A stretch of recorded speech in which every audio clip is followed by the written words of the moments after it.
Red book రాజ్యాంగం రాష్ట్రంలో హోర్డింగ్లకు ఎక్కిన లోకేష్ రెడ్ బుక్ బెదిరింపులు బ్లాక్ మెయిల్తో అధికారులను లొంగదీసుకునే యత్నం. మరోవైపు రెచ్చిపోతున్న టీడీపీ జనసేన శ్రేణులు రాష్ట్రమంతటా కొనసాగుతున్న విధ్వంసం ఆటవిక దాడులు. తమకు ఓటేయని వారు వైఎస్ఆర్సీపీ కార్యకర్తల లక్ష్యం. నూతన సీఎంను కలవడానికి వెళ్లిన అధికారులకు అవమానాలు, పనితీరు మదింపు పేరిట అధికారులకు రాజకీయ బ్రాండింగ్. వారంతా గతంలో బాబు హయాంలో పనిచేసిన వారే. గత 5 ఏళ్లుగా కొందరు తీరు అన్యాయంగా ఉందంటూ నిందలు, కక్ష సాధింపులు ఉండవంటూనే కొందరు టార్గెట్గా చంద్రబాబు వ్యాఖ్యలు. ఐఏఎస్ ఐపీఎస్లు ఆత్మస్థైర్యాన్ని దెబ్బతీసేలా ప్రభుత్వ పెద్దల వైఖరి. ఇది రెడ్ బుక్ రాజ్యాంగం నడుతుందట. లోకేష్ పదే గత 5 సంవత్సరాలు రెడ్ బుక్ అని చెప్పేది. ఆ రెడ్ బుక్ సంబంధించిన ఫ్లెక్సీలని, హోర్డింగ్స్ని ఆంధ్రప్రదేశ్ వ్యాప్తంగా పెట్టాను. ఈ రెడ్ బుక్లో పేర్లోని అధికారుల సంగతి చూస్తాం, నాయకుల సంగతి చూస్తాం అని చెప్పి బెదిరించేది. సార్, నాయకులు రాజకీయ పార్టీలు అంటే వేరు. ఐఏఎస్లు ఐపీఎస్ ఆఫీసర్లను కూడా బెదిరించే ధోరణి, బ్లాక్మెయిల్ చేసే ధోరణి, వాళ్ళ ఆత్మస్థైర్యాన్ని దెబ్బతీసే పని చేస్తే ఇక ఏ గవర్నమెంట్ వచ్చినా ఎట్లా పనిచేస్తారు? ధైర్యంగా పనిచేసే పరిస్థితి ఉంటుందా? ఎస్, వాళ్ళు జగన్మోహన్ రెడ్డికి అనుకూలంగానో లేకపోతే వైఎస్ఆర్సీపీకి అనుకూలంగానో గత ప్రభుత్వంలో పనిచేసిన అధికారులు ఎక్కువ చేసి ఉంటే మీరు చేయాల్సింది ఏంది?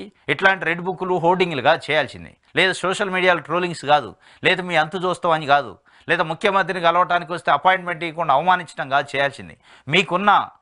మీకున్న ప్రివిలేజ్ ఏంది? మీకున్న అవకాశం ఏంది? వాళ్ళు లూప్ హోల్లో వేయండి. గతంలో ఉండేది, ప్రభుత్వం మారిన తర్వాత వాళ్ళకు అనుకూలమైన ఆఫీసర్లు తెచ్చి సీఎం సెక్రటరీలుగా ముఖ్యమైన శాఖలలో ఇచ్చుకునేది. వాళ్ళకు అనుకూలంగానే లేని అధికారులు, అనుకూలంగా పనిచేయరు అనుకున్న అధికారులని లూప్ హోల్లో వేసేది. అట్లాంటివి ఉండేది కానీ డైరెక్ట్గా ఆఫీసర్లను బెదిరించి మీ పేర్లు రెడ్ బుక్లో ఉన్నాయి, మీ సంగతి చూస్తాం, మీ అంతు చూస్తాం అనే పరిస్థితి. ఇది ఒక రకంగా బ్లాక్మెయిలే. ఇది ఒక రకంగా మంచిది కాదు, రాష్ట్రానికి మంచిది కాదు, అధికారులకు మంచిది కాదు, ప్రజలకు కూడా మంచిది కాదు. ఎందుకంటే ఐఏఎస్ ఐపీఎస్ ఆఫీసర్ లాంటి వాళ్ళు కూడా ధైర్యం చేసి ఏ పని చేయలేని పరిస్థితి. ఇవాళ ఈ ప్రభుత్వం ఉంది, రేపు ఇంకోటి వస్తుంది. ఒకవేళ ఈ ప్రభుత్వంలో కూడా ఇవాళ చంద్రబాబు నాయుడు గారు చుట్టూ పెట్టుకుంటున్నట్టే ఐఏఎస్ ఐపీఎస్ ఆఫీసర్లు కానీ, ఓఎస్డీలు కానీ ఇట్లాంటి ఆఫీసర్లు పెట్టుకుంటున్నారు కదా. వాళ్ళు కూడా రేపు మళ్ళీ కొత్త ప్రభుత్వం వస్తే వీళ్ళని కూడా టార్గెట్ చేస్తారని భయపడే పరిస్థితి కదా. ఇలా మీ దగ్గర పనిచేసే ఆఫీసర్లు కూడా రేపు ఇంకో ప్రభుత్వం రావచ్చు, మీరే శాశ్వతంగా ఉండరు కదా. మీకు ఇచ్చింది 5 సంవత్సరాల పరిపాలన కదా, ఏ పార్టీకి ఇచ్చినా.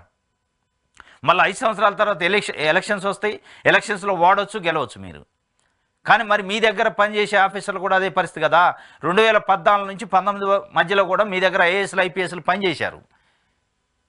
మరి అదే ఐఏఎస్లు ఐపీఎస్ని జగన్మోహన్ రెడ్డి 2019 నుంచి 24 వరకు వేధించి రెడ్ బుక్లు పేరుతోనే ఇబ్బంది పెట్టుంటే ఇక వాళ్ళు ఏం పని చేయాలి?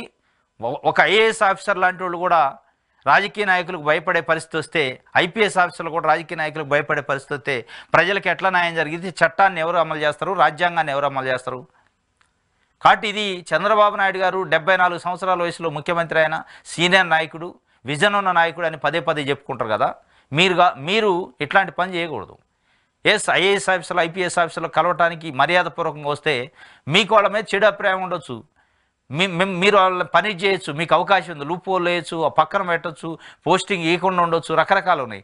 కానీ డైరెక్ట్గా అవమానించే పరిస్థితి, అసలు కలవటానికి సుముఖత లేని పరిస్థితి ఉంటే రేపు మీ దగ్గర పనిచేసే ఆఫీసర్లను కూడా మళ్ళీ రాబోయే ప్రభుత్వం మీరుండొచ్చు, ఇంకోళ్ళు XYZ ఎవరైనా ఉండొచ్చు, వాళ్ళు కూడా ఇదే పని చేస్తే అంటే వాళ్ళు ఒక బంతాట లెక్క. అంటే ఏ పార్టీ అధికారంలో ఉంటే ఆ పార్టీకి అనుకూలంగా వంతబడాలి, మళ్ళీ ఆ పార్టీ అధికారం నుంచి పోగానే ఇంకొక వచ్చే పార్టీ యొక్క ఇచ్చే పనిష్మెంట్ని, శిక్షల్ని వాళ్ళు చేసే అవమానాలను భరించాలనా? ఎస్, ఇవాళ ముఖ్యమంత్రిగా చంద్రబాబు నాయుడు గారు ఉన్నారు. చంద్రబాబు నాయుడు గారికి సంబంధించిన ఆయనకి ఒక ప్రివిలేజ్ ఉంటుంది. ఐఏఎస్ ఐపీఎస్లో ఆయనకి ఇష్టం వచ్చిన వాళ్ళు పెట్టుకునేది.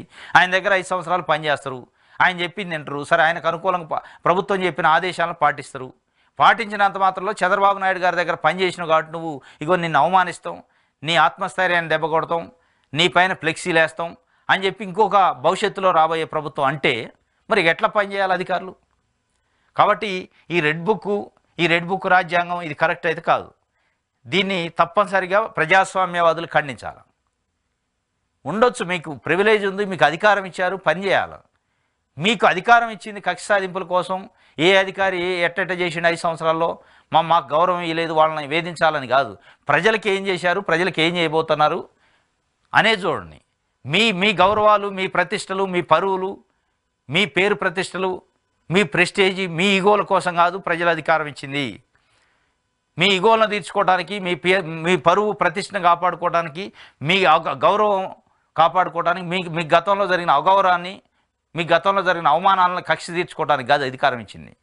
అది గమనించుకోవాలి. ప్రజల్లో వన్స్ నెగిటివ్ ఇంపాక్ట్ పడింది అంటే మీకు వచ్చిన 164 స్థానాలు ఏ జోష్లో అయితే ఇచ్చారో మళ్ళీ అదే రేంజ్లో వ్యతిరేకత వచ్చే అవకాశం ఉంటుంది.